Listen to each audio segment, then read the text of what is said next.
Delta Sigma Theta Sorority in the capital region has been doing something which has been going on for 17 years, started by our dear friend Nell Stokes Holmes. It's called the Black History Contest. Do you want to tell our viewers what that's all about? Yes. The annual Black History Month Creative Expressions Contest is a chance for students to submit written expressions as well as artistic expressions focusing on Black history.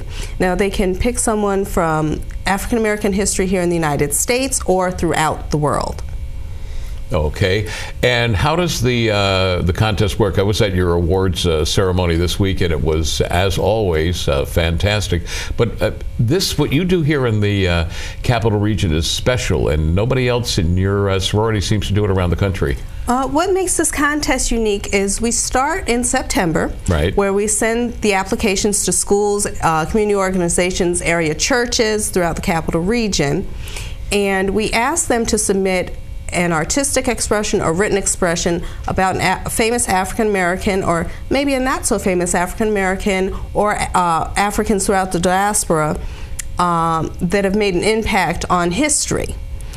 Then those entries are judged by two separate judges, blind judges. We eliminate the names of the students as well as the school, so there's no bias. Once the judges give a score, we tally the scores, we combine them, and those with the 28 or 29 in leap year with the highest winning scores become our 28 winners. Then what happens in this area is that we have the television and radio stations that air the students on a public service announcement, a 30-second spot during the month of February, and one student per day in the month of February is represented. In the capital region market, when you turn on the radio or turn on your television, every radio station and every television station is airing the particular winner for that particular day, going 1 through 28, or as you said in leap year, we go 1 through 29, and that really gives Black History Month a profile and keeps it alive for all 28 days, where, as you know, when you start a month, it's always up front at the beginning, and then it kind of fades away. You've got to be proud of that. We are extremely proud of it. It gives the students their 30 seconds in the spotlight.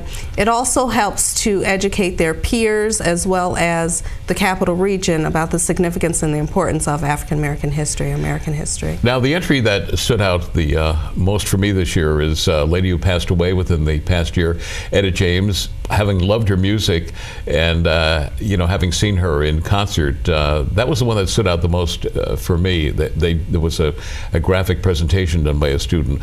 Who stood out for you this year? One that stood out for me the most this year was the essay submitted on Jeffrey Canada, who's with the Harlem Children's Zone in New York City.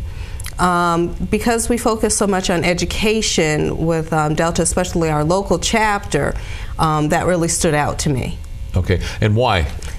Because Jeffrey Canada is doing wonderful things in New York City a lot of people don't know about, working with children from kindergarten, even pre-kindergarten, all the way up to seeing them to college, and just really taking the children that some might have said were failing or are at risk youth, and really just working with them and showing them that with positive feedback and they can go forward and they can achieve all their goals.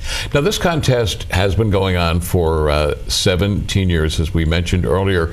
What are some of the things that you didn't know 17 years ago because of the boys and girls in the capital region that have participated in this contest that you now know that they taught you? Well, there are a number of, every year, well, I'd say every year there's always someone that somebody on the committee might not have been familiar with, right, in their work. So it's also giving us a chance to go back, and they give you a snippet of someone, and it gives us a chance to go back and maybe research that person as well.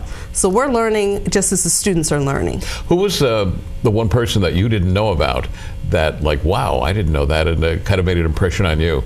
Well, there haven't been too many surprises for me, but one that stood out was Cory Booker, who was written about, it was either last year or the year before. Okay. And just some of the wonderful things he's doing down in New Jersey. So that was great. The student actually got to interview Cory Booker, so that made it even more interesting. I know some of the other entries that seem to come every year, Martin Luther King, Oprah Winfrey, Condoleezza Rice, they're some of the traditionals, aren't they? Correct.